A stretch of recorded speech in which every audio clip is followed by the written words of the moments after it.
이번 챕터에서는 공유 결합에서 전자가 어떻게 분포되는지, 그리고 동등한 분포의 전자 배치가 아니라면 발생하는 결과에 대해서 살펴보도록 하겠습니다.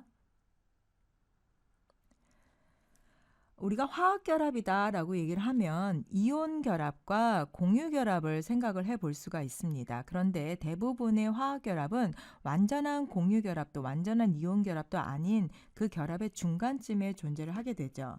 공유 결합이 전자들을 공유한다라고는 하지만 그 공유하는 정도는 이렇게 서로 다르게 나타납니다.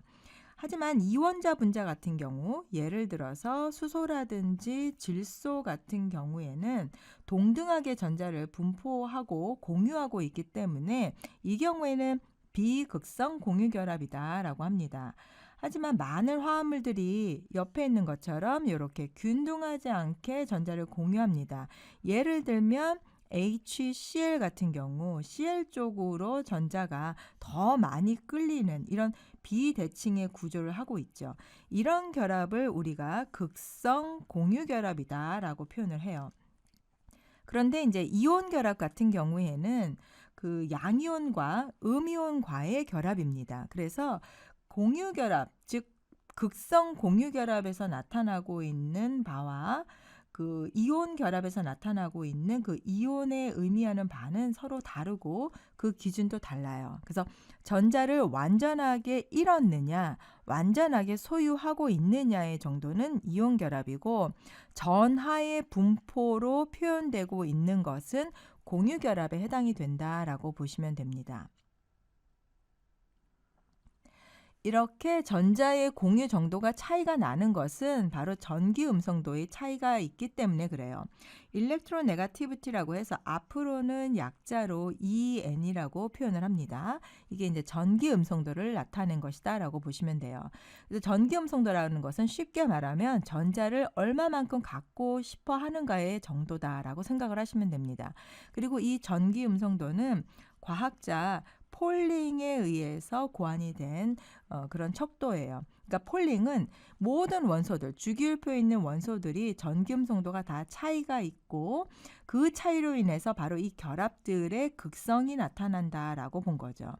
폴링은 전기음성도에서 가장 큰 값을 부여한 게 이제 플로르였어요. 4.0.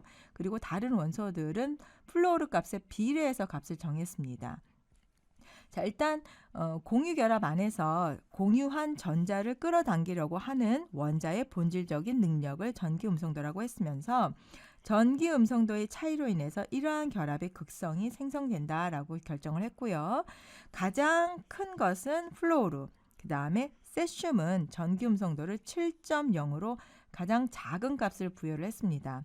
그러면 이런 전기음성도의 기준을 어떻게 정했느냐라고 보면 일단 우리가 그 경향성은 볼 수가 있어요. 주기율표에서 오른쪽 위로 올라갈수록 이 전기음성도의 값이 증가하는 것을 볼 수가 있습니다. 반대로 주기율표에서 아래로 갈수록 왼쪽 아래로 갈수록 전기음성도 값은 감소하고 세슘 경우에는 0.7 정도가 된다라고 볼 수가 있어요. 정리를 해보면 우리가 그 핵 전하량이 증가하고 있기 때문에 주기율표에서 오른쪽 위로 올라갈수록 전기음성도가 큰 이유는 바로 핵의 전하량이 증가하고 있기 때문에 전자를 잡아당기는 능력이 증가한다라고 보는 거죠. 그 다음에 반대로 아래로 내려갈수록 원자 반지름이 증가하겠죠. 즉 족으로 내려가면서 같은 족에서 밑으로 내려갈수록 껍질 수가 증가하기 때문에 핵에서부터 거리가 멀어지게 됩니다. 그러면 원자 반지름이 증가하고 즉 전자에 대한 핵의 영향력이 감소하기 때문에 결국은 전기 음성도 값도 감소한다라고 볼 수가 있어요. 우리가 유기화학이기 때문에 이 탄소에 해당되는 부분은 좀 기억을 해두시는 것도 좋습니다. 탄소의 경우에는 전기 음성도가 2.5가 된다.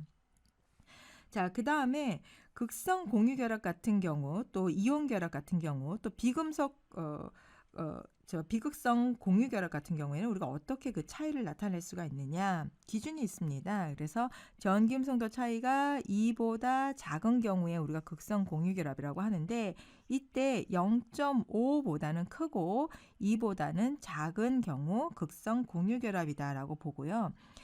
이 전기음성도 차이가 2 이상이 되면 이 경우에는 이온결합이다라고 생각을 합니다. 그래서 예를 들어서 탄소와 수소 같은 경우 수소는 2.1이죠. 탄소는 2.5예요. 그럼 이 차이가 0.4가 되기 때문에 0.5 밑으로 내려간다. 그래서 이 경우에는 비극성이다라고 생각을 할 수가 있고요.